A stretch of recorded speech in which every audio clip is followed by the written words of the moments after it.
Your entryway is the first impression your home makes. Why not make it unforgettable?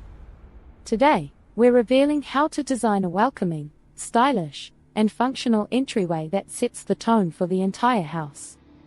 Start with functionality. An entryway should serve as a transition zone, offering storage for keys, coats, shoes, or bags. Think benches with built-in storage, sleek coat racks, or concealed cabinetry for clutter-free convenience. Lighting is everything in a small space.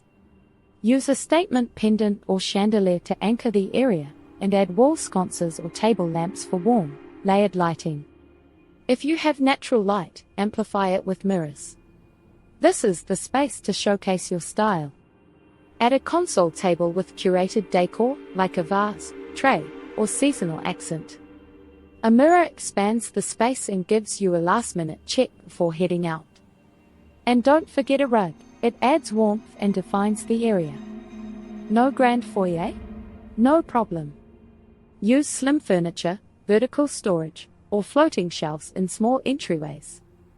A bold wall color or wallpaper can also create visual interest in tight space. Keep it tidy, intentional, and welcoming. Choose neutral tones or calming palettes to invite serenity. Or go bold to make a statement. It's your home's first hello. Whether it's big or small, your entryway deserves love. With the right mix of style, light, and smart storage, you'll turn that everyday entry into a wow-worthy welcome. Like and subscribe for more home design tips.